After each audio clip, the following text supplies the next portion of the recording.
Austin Reeves nag-showtime sa harapan ni Julia Barreto. Pinasayaw pa ang isang player ng Greece at nag-ala Michael Jordan pa sa moves na ito, si AR-15. Team USA laban sa Greece. Nga pala mga idol, parehas unbeaten ang dalawang kupunan na ito, kung saan ay may record na isang panalo at walang talo mga idol. Kung sino man ang mananalo sa dalawang kupunan na ito ay sure nang unang makakaabante para sa second round ng World Cup. So first quarter, 6-2 kaagad para sa kupunan ng Greece. Maagang pisikalan kaagad sa pagitan ni Thanasis Antetokounmpo at Brandon Ingram. Well, under 7 minutes ang Team USA naman ang gumawa ng 7-2 run led by Mikal Bridges, Jalen Bronson, Jaren Jackson Jr. na gumawa na kaagad ng tig 5 points. Hindi naman nagpapahuli ang Greece sa pangunguna ng 11 points ni Papayanis. Nagsawa naman sa butata si Thanasis Antetokounmpo kay Jaren Jackson Jr. at nasundan pa ng isang chase down block mga idol. End of first quarter, 23-19, Team USA up by 4. Second quarter, gandang offense defense ng Team USA.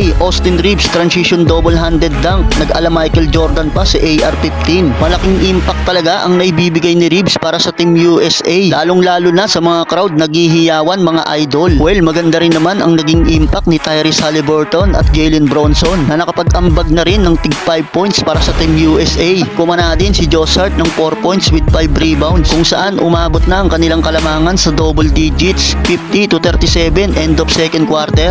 Third quarter, si Anthony Edwards naman ang tumatrabaho sa opensa ng Team USA. Kumanalang naman si Edward ng straight 5 points. Tambak malala na dito ang kupunan ng Greece. Bagsak pa sa sahig si Thanasis Antetokounmpo matapos i-hard foul ni Triple J. Umabot na sa mahigit 20 ang lamang ng Team USA. Under 5 minutes, Jalen Bronson long 3-pointer in another side pocket pa para kay Austin Reeves. Meron ng 13 points si Bronson habang 11 points naman para kay Reeves. 79-56 end of third quarter. Tambak malala na ang Greece na umabot na sa 23 points ang kailangan nilang habulin. Fourth and final quarter mga idol, unti-unti nang ibinabaon ng Team USA ang Greece. Tyrese Haliburton behind the back pass. Nakuha ni Reeves ang bola sabay assist sa libreng si Bobby Portis Jr. At easy 2 points na yan mga idol. Cam Johnson bumitaw pa ng isang wing 3-pointer. Angat na sa 29 ang lead ng Team USA. Nakasagot pa naman ng isang dunk si Thanasis Antetokounmpo sa last 3 minutes. Kaya nga lang malaki na ang kalamangan ng Team USA. At dahil dyan mga idol ay hindi na nga nagawang makabawi ng Greece. At sa uli ay nakuha na ng Team USA ang panalo. Final score 109-81. Aabante na sa second round ang Team USA. Nakapagtala ng 15 points si Austin Reeves para pangunahan ang Team USA.